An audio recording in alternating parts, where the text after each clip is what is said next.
Hello. हाँ sir, hello. हाँ आवाज आ रहा है? हाँ, आ रहा है। ठीक है, तो नया चैप्टर जो है देखो, आज हम बेसिक पढ़ाएंगे। दैट इज कॉल्ड हाँ सेंटर ऑफ मास। चौथा पांचवा चैप्टर है अपना, है ना? सेंटर ऑफ मास। ठीक है, centre of mass and conservation of linear momentum. इसमें दो चीज हम लोग पढ़ते हैं, ये एक्चुअली दो चैप्टर। पहला है सेंटर ऑफ मास और दूसरा है कंजर्वेशन ऑफ मोमेंटम या कोलिजन। समझ गए? तो पहला टॉपिक तो इसमें ये है सेंटर ऑफ मास, ये हम लोग समझेंगे। ठीक है, और दूसरा जो टॉपिक होगा दैट इज कोलिजन, वो हम लोग पढ़ेंगे। ठीक है, थोड़ा बड़ा चैप्टर, सही। तो देखो सेंटर ऑफ मास होता क्या, ठीक है। जैसे फॉर एग्जांपल, ठीक है, कि मान लो कि ये हमारा एक्स एक्सिस, और इसका बेसिक समझो पहले। मान लो ये हमारा एक्स एक्सिस और वाई एक्सिस है।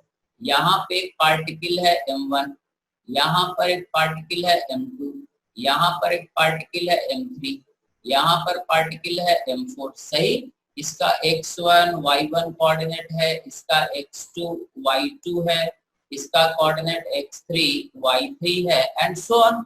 इसका x4 y4 है, सही। सभी पार्टिकल का कोऑर्डिनेट दिया हो, मतलब ये डिस्टेंस x1 है और ये डिस्टेंस y1, सही।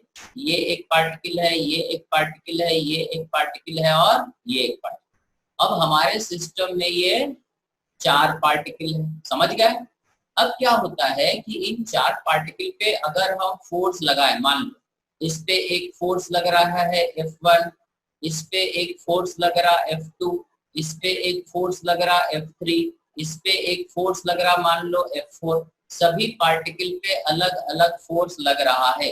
तो अगर हम बोले what is the total force on the system, तो total force on the system जो लगेगा, ये हमारा सिस्टम चार पार्टिकल का, it is F1 plus F2 plus F3 plus F4, है ना? ये चारों फोर्स लग रहा है सिस्टम पे। अब आखिर इस पूरे सिस्टम पे जो फोर्स लग रहा है वो कितना है? इतना है, ठीक है। इसको मान लेते कितना है, ये F0, सही। तो आखिर हम ये F0 कहाँ पे लगा, समझ गए बात? आखिर ये F0 क्या पहला पार्टिकल पे लगेगा, क्या दूसरे पे लगेगा, क्या तीसरे पे लगेगा, क्या चौथे पे लगेगा, कहाँ पे लगा? तो एक्चुअली ये सारे फोर्स एक इसी पॉइंट पे लगता है, जिस पॉइंट पे टोटल रिजल्टेंट फोर्स एक्ट करता है, F0 एक्ट करता है। इसी पॉइंट को हम लोग सेंटर ऑफ मास बोलते हैं। ऐसा अपने को फील होगा कि सारा फोर्स कहाँ पे एक्ट कर रहा है, एक किसी पॉइंट पे एक्ट कर रहा है, और इसी पॉइंट पे हम लोग बोलते हैं centre of mass of the system. समझ गए? ठीक है, मतलब सेंटर ऑफ मास का मतलब क्या हुआ? वो पॉइंट जहां पे net resultant external force act करता है, उसी पॉइंट को हम लोग बोलते हैं सेंटर ऑफ मास। समझ गए क्या? अरे सही बोलो। अरे हाँ ना बोलते रहो रे। ठीक है, सारा रिजल्टेंट फोर्स एक जगह एक्ट करता है और उस पॉइंट को हम लोग बोलते हैं सेंटर ऑफ मास। देखो सेंटर ऑफ मास पे मास होना जरूरी नहीं है, ये सेंटर ऑफ मास सिस्टम के अंदर होना जरूरी नहीं है, सिस्टम के बाहर भी हो सकता है, ये कहीं भी स्पेस में हो सकता है। अपने को ऐसा लगे कि सारा फोर्स इसी पॉइंट पे एक्ट कर रहा है, ठीक है। तो सेंटर ऑफ मास का जो x coordinate of centre of मास होता है, ये वाला x coordinate of centre of mass XCM, और ये हो जाएगा YCM, सही। XCM होता है M1 x1 M2 x2 plus M3 x3 plus M4 x4 by M1 plus M2 plus M3 plus M4। इसको हम लोग लिखते हैं summation of MI by summation of M। समझ में आया? ठीक है, समेशन का मतलब हुआ सबका सम, ठीक है। ये एक्स कोऑर्डिनेट हो गया। इसी तरह से YCM क्या हो जाएगा? YCM हो जाएगा M1 Y1 plus M2 Y2 plus M3 Y3 plus M4 Y4 by M1 plus M2 plus M3 plus M4, सही। और अगर Z कोऑर्डिनेट भी दिया हुआ है तो इसी तरह से हम लोग लिख देंगे Z coordinate of centre of mass is M1 Z1 M2 Z2 M3 Z3 plus M4 Z4 by m1 m2 m3 plus m4. This is equal to summation of mi zi by summation of mi. सही है, इसको बोलेंगे summation of mi yi by summation of, समझ में आया, सारे मास को जोड़ देते हैं तो इसको summation of mi बोलते हैं। सही, ये हमारा होता है x coordinate of centre of मास, ये y कोऑर्डिनेट और ये z कोऑर्डिनेट। y कोऑर्डिनेट मतलब ये हो गया yc, ठीक है, this is y coordinate of centre of mass, this is x coordinate of centre of मास। समझ गए, ठीक है, अरे सही, ठीक है। अब हाँ सर, जो अपने को समझना है, थोड़ा ध्यान देना कि जैसे हम एक को समझाएंगे और वही चीज y और z के लिए भी वैलिड होगा। जैसे एक cm है तो m1 x1 क्या है, m1 is the mass, first mass, पहला पॉइंट मास, और x1 क्या है, पहला पॉइंट मास का x कोऑर्डिनेट, ठीक है। ये m2 क्या है, दूसरा पॉइंट मास, इसका क्या है, x2 x कोऑर्डिनेट। अगर x2 निगेटिव इधर रहेगा तो x2 क्या ले लेंगे, माइनस लेंगे, अगर इस तरफ रहेगा तो x2 पॉजिटिव लेंगे, मतलब x1 x2 पहला कोऑर्डिनेट में तो पॉजिटिव होगा, दूसरे कोऑर्डिनेट में है तो निगेटिव होगा। सही, इसी तरह से y1 y2 जहां पे y पॉजिटिव है पॉजिटिव लिखेंगे और जहां पे y नेगेटिव है नेगेटिव लिखेंगे, ठीक है, सही। अब इसके बाद हम लोग आते हैं, सबसे पहले हम लोग स्टार्ट करेंगे xcm से। तो xcm जो हमने लिखा, it is m1 x1 m2 x2 m3 x3 by, ठीक है, m1 plus m2 plus m3 plus m4, यहाँ पे है m4 and x4। This is equal to summation of mi xi by summation of mi। सही, ये तो point mass के लिए वैलिड है, ठीक है, जिसमें नंबर ऑफ पार्टिकल, सिस्टम में अगर पार्टिकल का संख्या काउंट किया जा सकता है, ठीक है, तब ये वाला कहानी हमारा वैलिड होगा, ये वाला फॉर्मूला वैलिड होगा। बट अगर मान लो कि अगर पार्टिकल का संख्या इनफाइनाइट है, जैसे ये पेन है, इस पेन में बोले कितने पार्टिकल है, तो इसमें इनफाइनाइट नंबर ऑफ पार्टिकल। सही, तो जब भी 4 distributed mass, 4 infinite numbers of particle है ना, अगर पार्टिकल का संख्या इनफाइनाइट है तो समझ गया, मतलब गिना ही नहीं जा सकता। अब जैसे ये पेन है, इसमें कितने पार्टिकल होंगे, infinite number of point mass होंगे, ठीक है। तो उस केस में xcm जो होता है, ये होता है integration of x dm by integration of dm, ये फॉर्मूला हमारा चलता है। अगर पार्टिकल का संख्या गिना जा सकता है, ठीक है, ये तब वैलिड होगा when numbers of particle is finite, ठीक है। अगर पार्टिकल का संख्या फाइनाइट है जिसको कि हम गिन सकते हैं तो ये फॉर्मूला वैलिड, ठीक है। बट अगर पार्टिकल का संख्या इनफाइनाइट हो गया तो समेशन साइन को, इस समेशन को हम लोग क्या करते हैं, इंटीग्रेशन से रिप्लेस कर देते हैं। इसी तरह से YCM हो जाएगा, अगर डिस्ट्रीब्यूटेड मास है तो ये हो जाएगा YDM by integration of DM, ठीक है। इसी तरह से ZCM हो जाएगा integration of ZDM bye integration of DM। समझ गया, तो ये हमारा हो गया xcm ycm एंड zcm, ठीक है, x y z coordinate of centre of mass of the system. समझ गए क्या हम? अरे yes, ठीक है। तो सबसे पहले देखो, ये वाला चीज हम लोग बाद में पढ़ेंगे, पहले हम लोग को पढ़ना होता है ये वाला, है ना, डिस्ट्रीब्यूटेड मास, इसको बोलते हैं इनफाइनाइट नंबर ऑफ पार्टिकल या डिस्ट्रीब्यूटेड मास, ठीक है। जैसे रॉड हो गया, रिंग हो गया, स्फीयर हो गया, हेमी स्फीयर हो गया, कोन हो गया, उसका बात करें। पहले हम लोग नोन स्ट्रक्चर का बात करेंगे, ठीक है, और फिर पॉइंट मास वाले फॉर्मूले पे आएंगे, ठीक है, समझ गए। तो ये 3 फॉर्मूला है, आज हमारा काम है इन तीनों को समझना, ठीक है। ये कर करके एक एक कर करके धीरे धीरे हम लोग आगे बढ़ेंगे।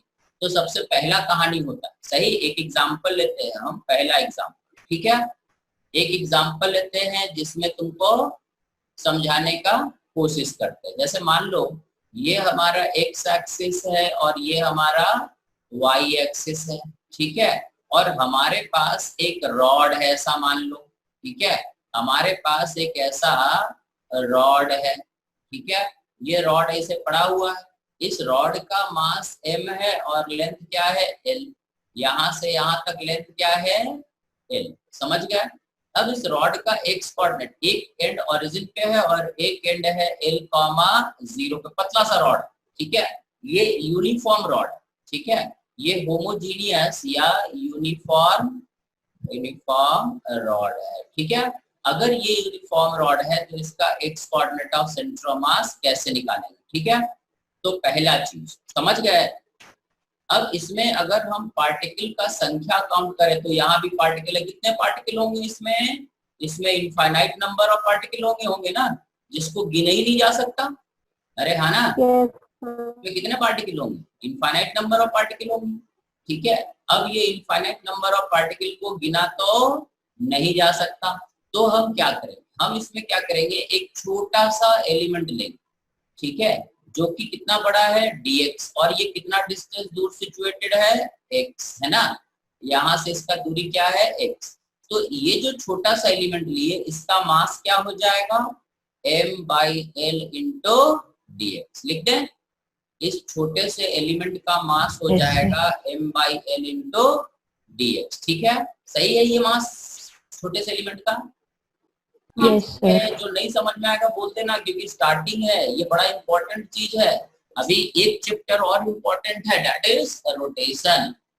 टोटल यहाँ के 3 चैप्टर इंपॉर्टेंट हम लोग कंप्लीट किए, ये चौथा शुरू कर दिए जो कि इम्पोर्टेंट चैप्टर है, ठीक है। तो इसमें जो भी समझ में नहीं आया बोल देना तुरंत, नहीं तो आगे दिक्कत आएगा, क्लियर, ठीक है। तो अब ये डीएम का वैल्यू, ये डीएम का वैल्यू, ठीक है। अब हम इसमें लिख देते हैं x CM, x CM is integration of x dm by integration of dm, ठीक है, समझ गए। तो यहाँ पर जो हमारा फॉर्मूला बनेगा x CM is equal to integration of x dm का मतलब m/l into dx divided by integration of m/l into dx। अब यहाँ पर देखो m/l कांस्टेंट है, बाहर निकल जाएगा, ये हो जाएगा m/l x dx और ये हो जाएगा m/l into integration of dx, ठीक है। ये क्योंकि कांस्टेंट है कट जाएगा, ठीक है, और x कहाँ से कहाँ तक, x को हम 0 से स्टार्ट करके कहाँ तक जाएंगे l तक, तो ये 0 से l, सही है। सो यहाँ से हमारा इक्वेशन बन जाएगा, ये फॉर्मूला रिड्यूस हो जाएगा एक्सीएम, ठीक है, integration of x dx is x² 2 divided by x, ये 0 से l, ये भी 0 से l, सही है। Integration of x dx x² 2 होता है ना, तो ये हो जाएगा l² 2 डिवाइडेड बाय l, ये कितना आ जाएगा l/2, दिस इज आंसर। समझ में आया। इस रॉड का सेंटर ऑफ मास जो होगा वो l/2 पे होगा, मतलब इस एंड से ये दूरी जो होगा ये l/2 होगा, this is the x coordinate of centre mass. जैसे ये रॉड है तो इस रॉड का सेंटर मास कहाँ होता है, बीचों बीच होता है। अगर ये होमोजीनियस रॉड है तो क्लियर है, बोलो। अब आज के बाद याद रखना है, क्योंकि ये सारे रिजल्ट तुमको याद रखना, अभी हम पैकेज भेजेंगे ना तो उसमें रिजल्ट सब बना के रखे हैं, बट ये डिराइव करने भी आना चाहिए, ठीक है। समझ में आ गया जिया, जिया, ठीक है, नितेश, शांभवी, हाँ सर समझ में आ गया। शांभवी आ गया समझ में, ये क्लियर है, ये लिख लिए, ठीक है।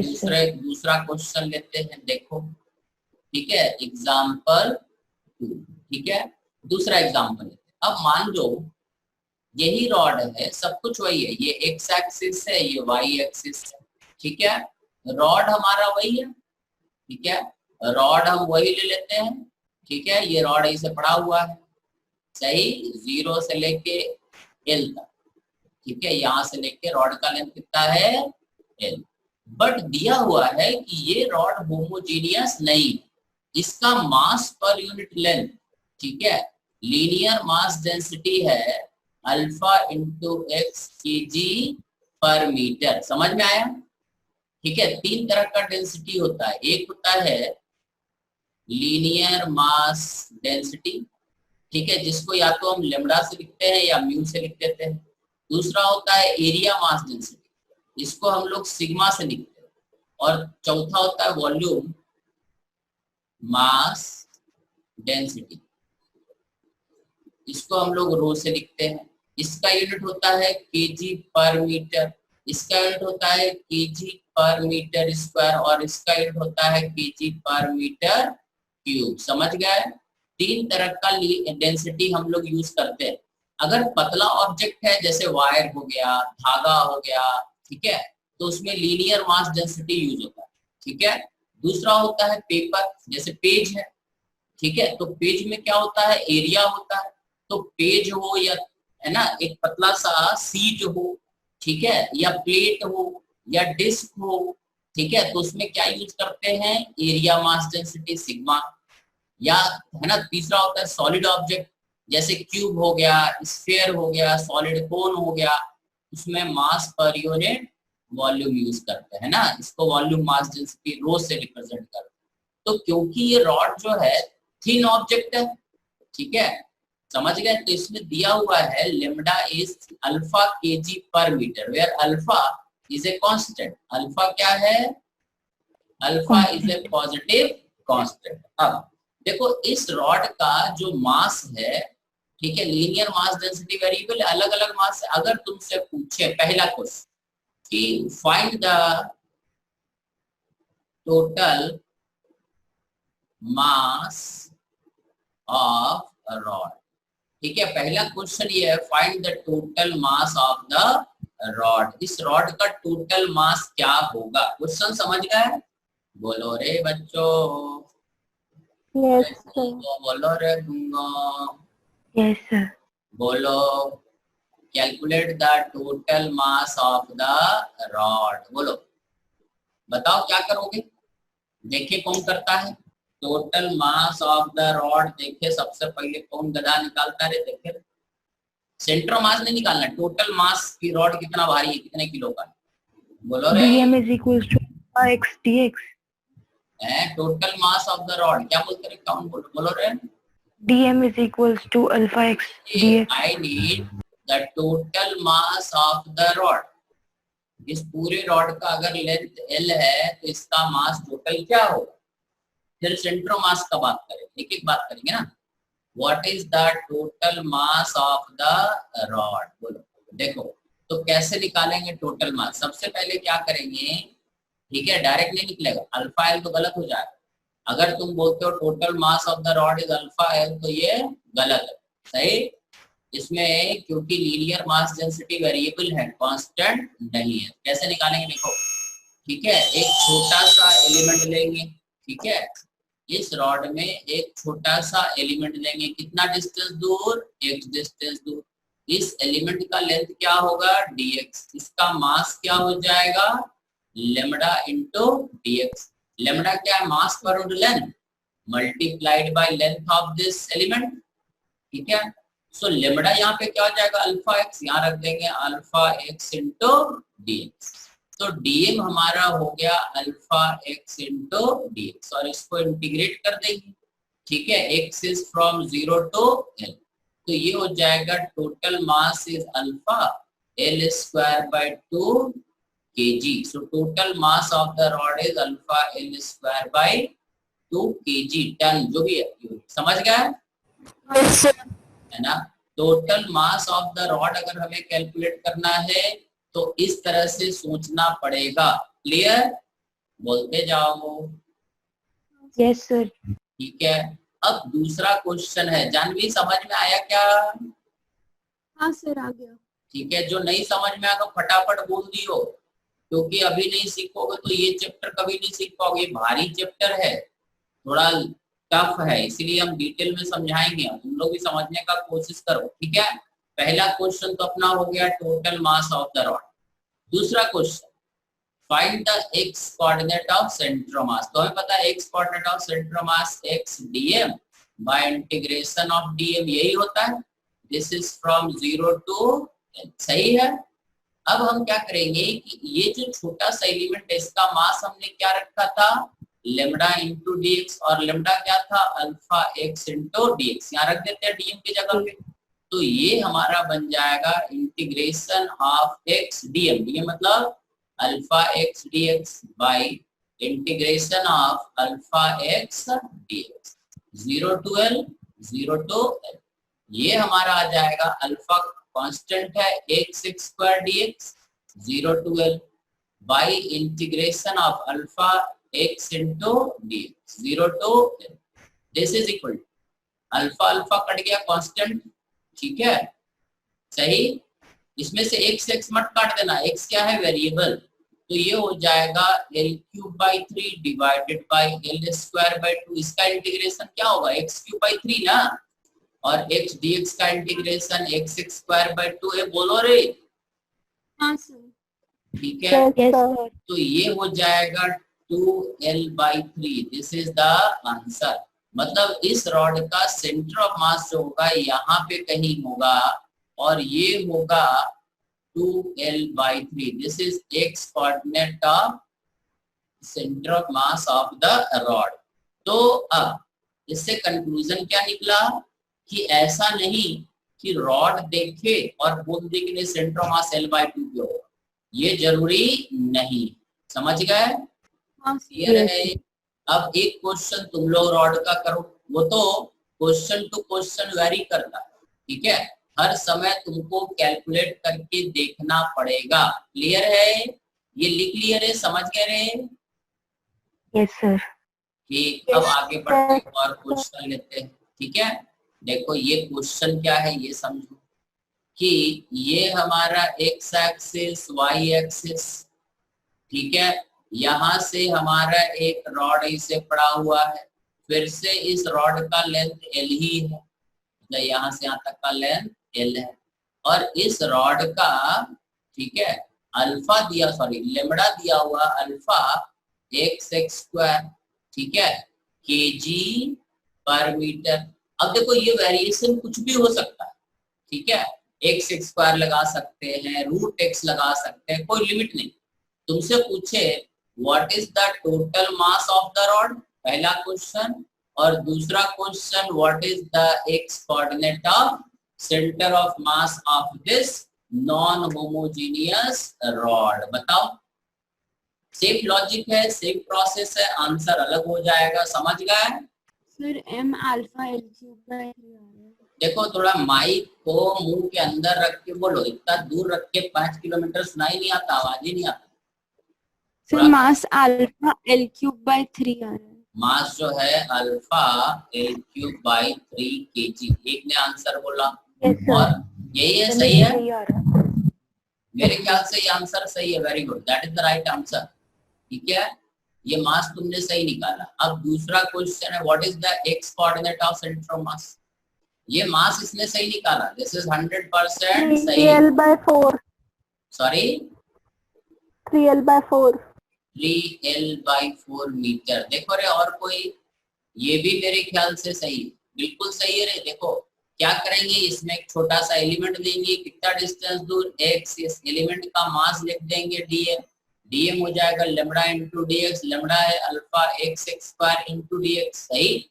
इसी को इंटीग्रेट कर देंगे तो dm हो जाएगा अल्फा एक्स स्क्वायर dx, और इसको इंटीग्रेट कर दिए तो टोटल मास हो गया अल्फा L³/3। ये टोटल मास है, ये सही था तुम्हारा, वेरी गुड।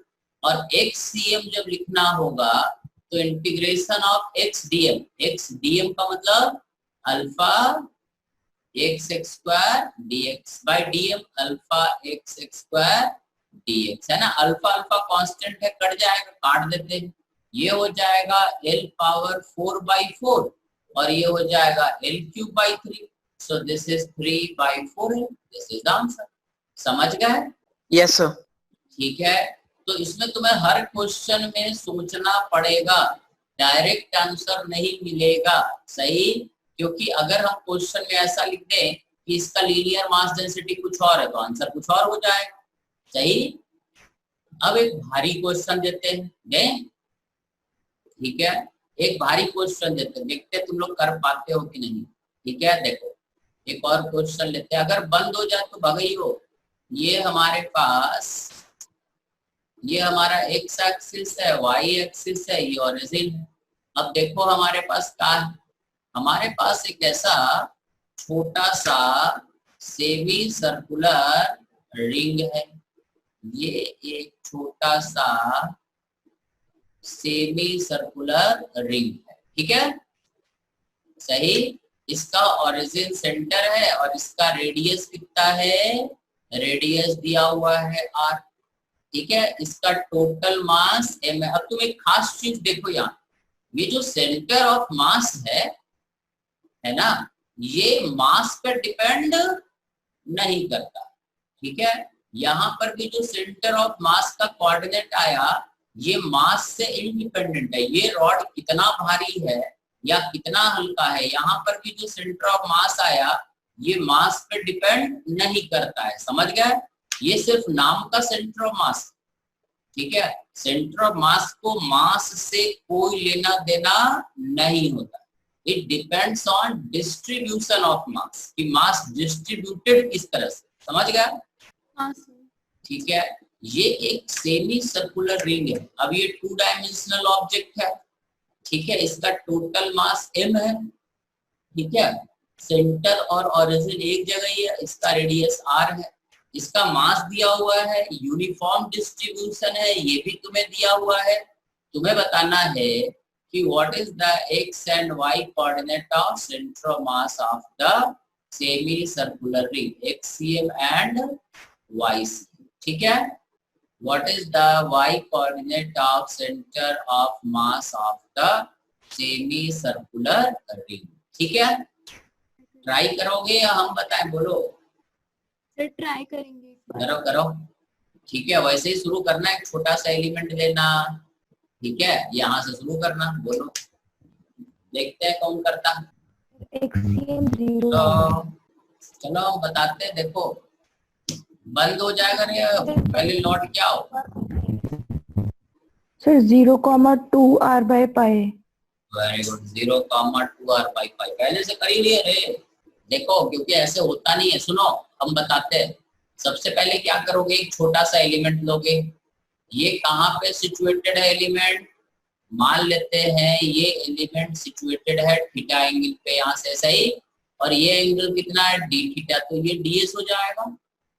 और ds क्या हो जाएगा, r d थीटा, सही है। d थीटा, ये एंगल d थीटा है, तो ये ds क्या होगा, length of arc ds r d theta होता है, पता है ना।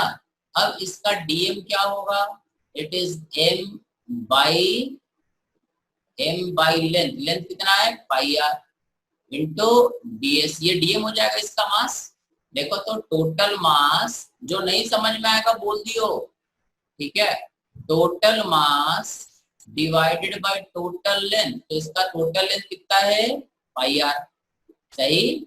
यहाँ रख देते हैं, it is m by pi r, ds हो जाएगा r इंटू डी थीटा, ये कट जाएगा, तो dm हमारा हो जाएगा m by pi into D theta. देखो तो ये dm सही है, यस सर। ये जो dm हमने लिया, अब इस dm का देखो 2 कोऑर्डिनेट है। ये dm का x कोऑर्डिनेट होगा और ये dm का y कोऑर्डिनेट होगा, और x क्या हो जाएगा r cos थीटा, क्योंकि ये r है, और y क्या हो जाएगा r sin है, ठीक है। तो सबसे पहले हम लोग xcm निकालेंगे, लिखेंगे x dm by integration of dm। x के जगह पे हम क्या रखेंगे, x is r cos theta, और dm कितना है, dm is m by pi into D theta, और ये लिख देंगे m by pi into D theta, ये dm रख दिए। m बाई पाई कांस्टेंट है, कट जाएगा, ठीक है। ये हो जाएगा r cos theta D theta bye integration of d theta, और थीटा कहां से कहां तक, 0 से 180 तक। देखो थीटा बढ़ते बढ़ते 0 से कहां तक चला जाएगा, ठीक है, 180 डिग्री। 180 मतलब पाई, सही है, बोलो। यस अब सर। यहाँ पर हम इंटीग्रेट करते हैं, तो xcm हो जाएगा r, what is integration of cos theta D theta, sin theta होता है ना, अरे हाँ ना। Yes, sir. 0 से पाई, और ये integration of d theta is theta from 0 to pi. ये आर साइन 180 डिग्री कितना होता है 0, और साइन 0 भी क्या होता है 0 डिवाइडेड बाई पाई।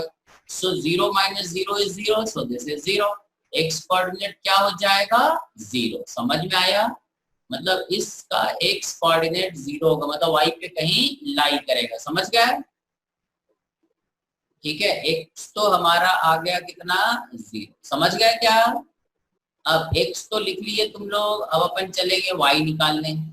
ठीक है, तो y कोऑर्डिनेट निकालते हैं। इसको मिटा दें, मिटा दें, हाँ सर।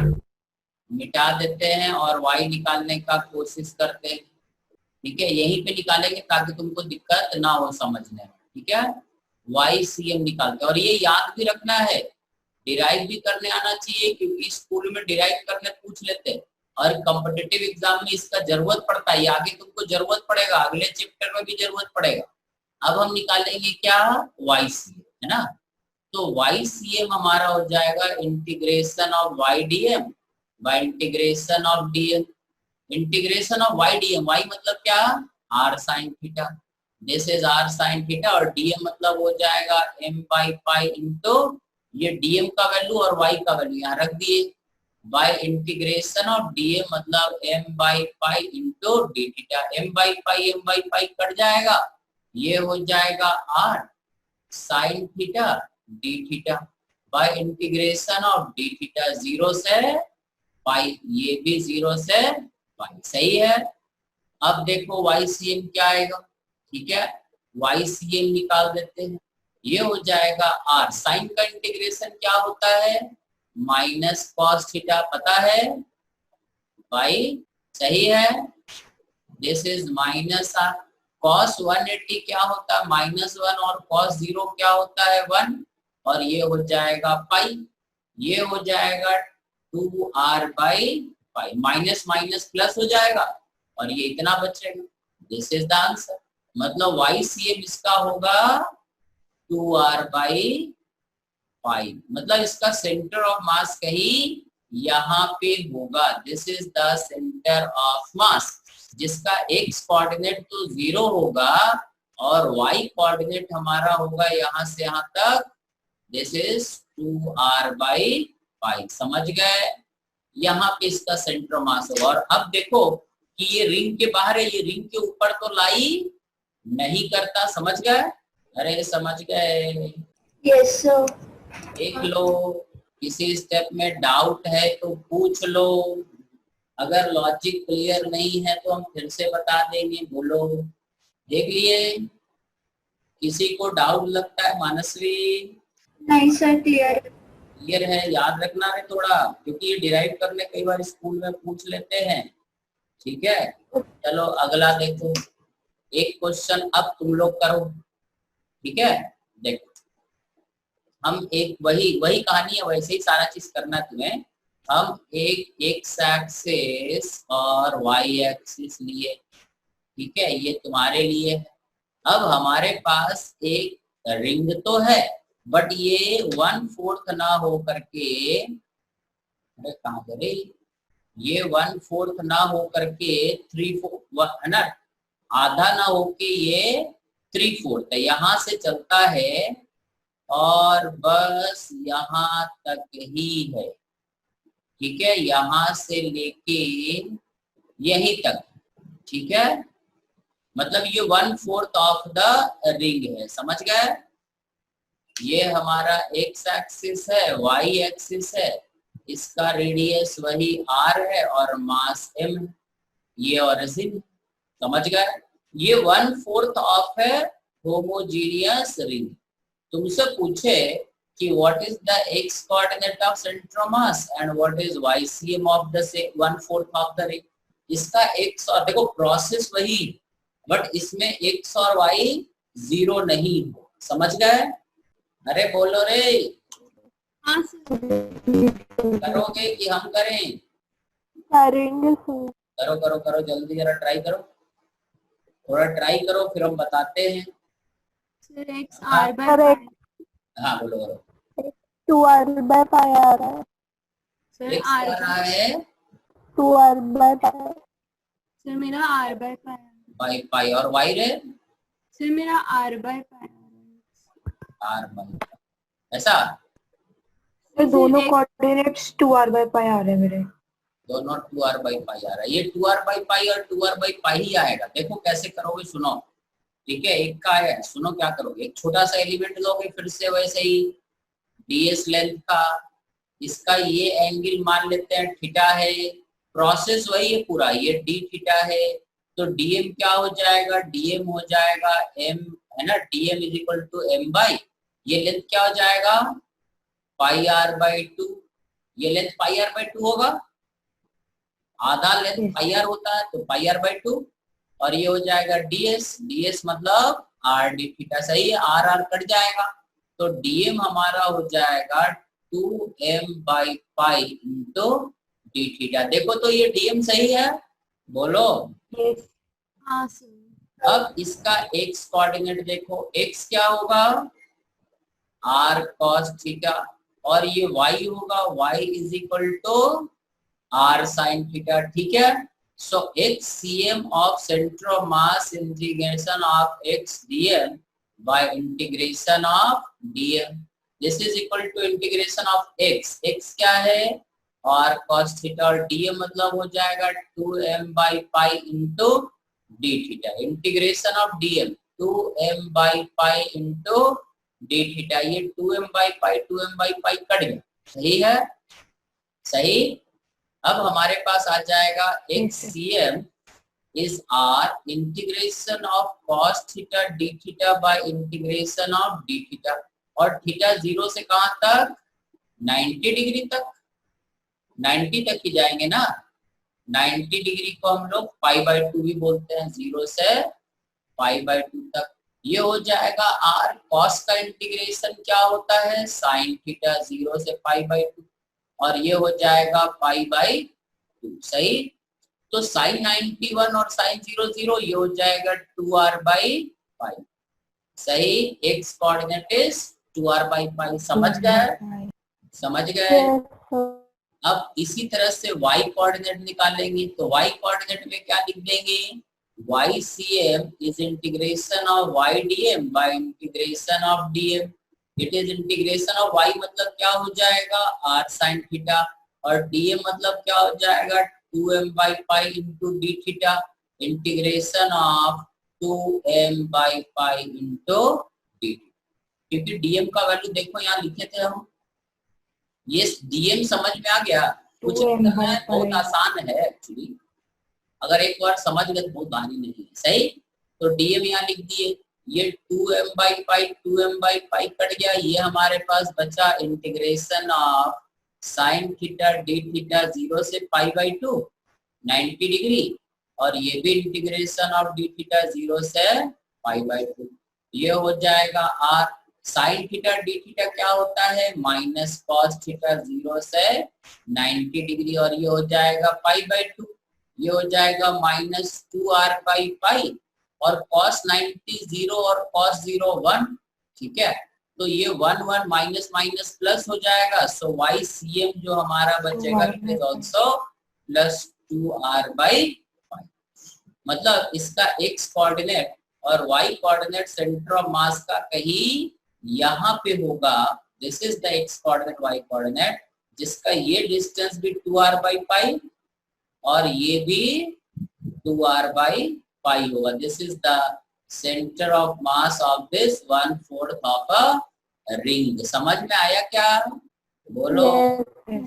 देखो ये सब प्रोसेस इसलिए बता रहे हैं कि निकालने आना चाहिए, प्लस ये स्टैंडर्ड रिजल्ट है, जो भी हम स्क्रीन पे डिराइव कर रहे हैं ये तुम्हें याद भी होना चाहिए, सही। ये सेमी सर्कुलर रिंग का कहाँ पे सेंटर ऑफ मास होता है, ये कोऑर्डिनेट याद रखना है x0 और y 2r बाई पाई। 1/4 का कहाँ होता है सेंटर से, मतलब यहाँ से 2r बाई पाई इधर और 2r बाई पाई ऊपर, याद रहेगा, यस सर। ठीक है। अब इसके बाद अगला रिजल्ट होता है जो थोड़ा और भारी है, ठीक है, डिस्क का है, हेमिस्फीयर का है, ये हम अगले क्लास में करेंगे, आज नहीं करेंगे, तुम लोग अभी कोशिश करो कि वर्क पावर एनर्जी का डाउट खत्म करो, वर्क पावर एनर्जी का टेस्ट का तैयारी करो, पैकेज वैकेज खत्म करो, पैकेज का लेवल 1 लेवल 2 लेवल 3 थोड़ा मेहनत कर लो। अरे सही, हाँ सर। पैकेज का लेवल कंप्लीट करो। आने वाले समय में टेस्ट अगले संडे को, इस संडे को तो नहीं, कमिंग संडे को टेस्ट लेंगे वर्क पावर एनर्जी का, तब तक पैकेज सबका हो जाना चाहिए। क्लियर है? Yes sir. ठीक है, यस चलो तब अगले दिन पढ़ते हैं, ठीक है।